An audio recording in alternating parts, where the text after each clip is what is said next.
Welcome back to my channel, and in today's video I'll be discussing why I have beef with steroids and why I low-key do not fuck with them type shit. It's going to be a short intro, so let's get. So to preface my video, I would like to mention how steroids have been pushed onto us since a very young age. If you started lifting since teenagehood and you've been on the social media at all, that is because obviously there's influences that are open about their steroid use. There's also influences that hide their steroid use, and there's also influences that hide their steroid use and don't even look like they're on steroids because they're hyper responders. However, they're still on steroids, and that still inflames the image of what is naturally achievable, which is obviously pretty evil if you think about it. There's influences that are teenagers and are hopping on and pushing it to their followers. There's companies like Young LA that kind of endorse it, and Young LA is a big fucking scumbag company. Even though I've got a bunch of pieces from them, keep that on the down low. Keep that on the down low. However, once you kind of move yourself away from the expectations on the social media for your body image, you have to think about what steroids actually are, because steroids are still drugs. And the thing with drugs is that they make you feel better in the moment. However, once they leave you, that's when you crash and you become highly suicidal. That's the thing with drugs. And with steroids, they're highly one of the worst drugs because you don't even reap that much reward. That's the thing. We don't live in a medieval society anymore where you have to be the biggest dude on the block to survive. In your day-to-day life, you're not going to be benefiting from the strength gains and your muscle gains. In fact, being a massive muscled dude might even prove to be more of a detriment to your everyday life, besides your ego being inflamed and you acting more confident from the influx of testosterone per se. However, we have to think about, you're not going to be able to find clothes as easily. You're going to look a bit ridiculous, I can't lie. Because if you're a dude that grew up on social media, being conditioned to believe that massive look is what aesthetic is, you might think that prime physique is a steroided physique. However, prime physique is like peak natty, toned, shredded body. That's what's considered most attractive by majority of people.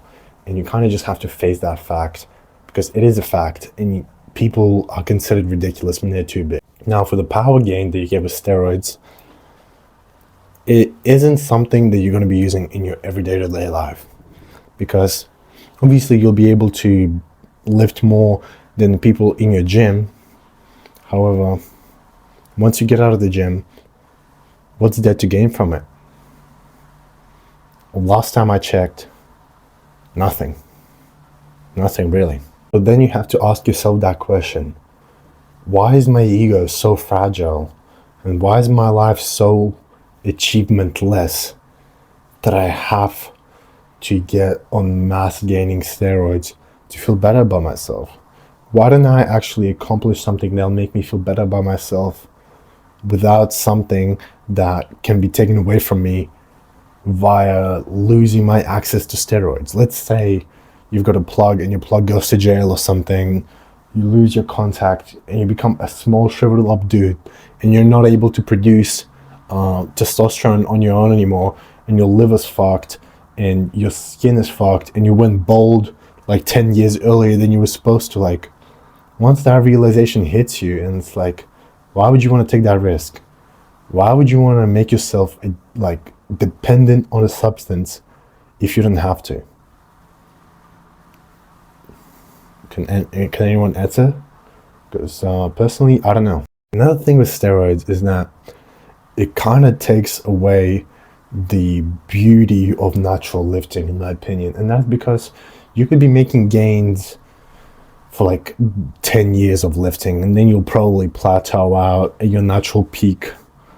And the thing is, like, if you're a smart steroid user, you'll probably reach your natural potential and then get on a substance. And that's what most actual professional bodybuilders do. They lift for their entire life and then they hop on during 20s. And like, I'm not gonna shit on them too much. However, what most people do is they accelerate their progress. Like, first few years, they'll hop on roids, they'll max out their natty potential, because obviously they max out their potential, period.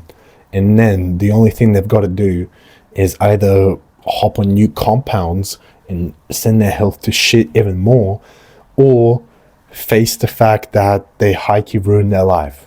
They high-key ruin their health midway through their 20s. That high-key sounds like a nightmare to me. Another thing with steroids is, I'm not talking about necessarily testosterone. I'm talking about more like harder substances, harder compounds, is that they don't just influence your body, they influence your brain chemistry as well. You become a way less emotionally controlled individual. And the thing is, your EQ and your emotional control, in my opinion, is directly correlated to your IQ, because if you behave like a buffoon, you're going to be perceived as a buffoon. And what is a buffoon?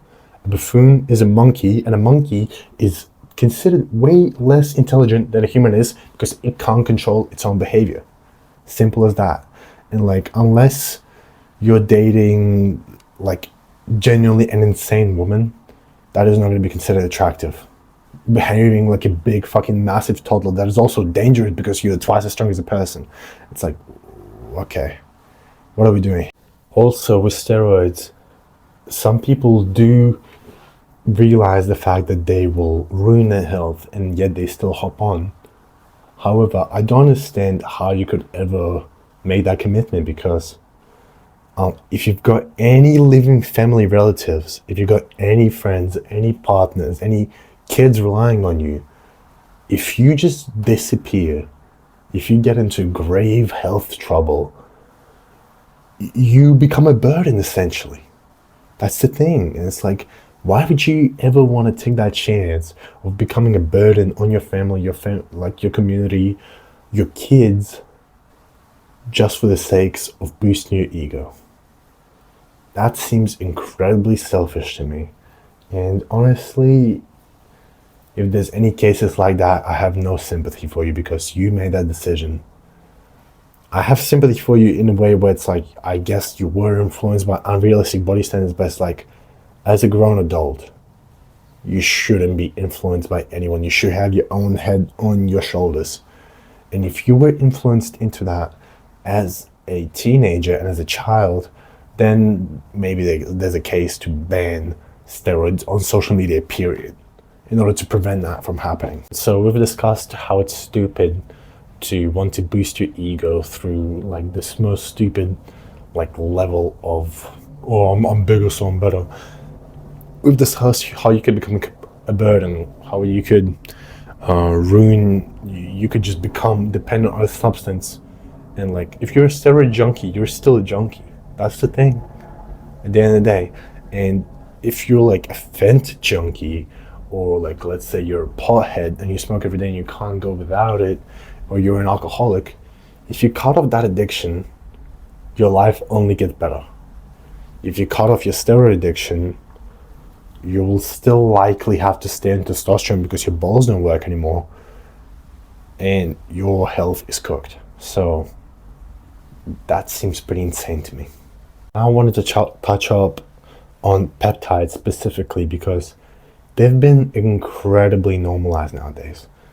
Like, it's going to be a bit of a rant from me personally, because I am shocked by how normal peptides are nowadays. Because people that I would never even suspect of abusing peptides are abusing them. And to me, that's ridiculous. Peptides have been around for literally a few years. Like, when vapes first came around, they were considered a healthy alternative to cigarettes. And now there's studies coming out that there's a specific new type of lung cancer linked to vapes. It's like, what do you think peptides are going to be like getting linked to like 10 years down the line once all the side effects are researched? Like, it's stupid. And with peptides, there's not even an ego thing to it. Obviously, you can get skinnier with peptides, you can get a better tan, you can get better skin, blah, blah, blah, blah, blah. However, once you really look into peptides, they don't even make you unnatty, like, results-wise. Obviously, you're not natty because you are abusing a substance that's making you behave differently and giving you different results. However, most of results from peptides could be achieved naturally with enough dedication and enough self-control. What happened to people controlling themselves? What happened to people developing their discipline alongside their physique and their health? Why is that not cool anymore? Why does that have to be a shortcut to everything nowadays? Because being weak is normalized. I would like you to think, like, sit down and think about, what are you going to value more in the end of the day? A physique that is healthy, that was achieved through years and years of consistent hard work, that you know will stick around with you because you've reached your natural potential, or something that you know can be taken away from you, something that you know you kind of cheated your way into?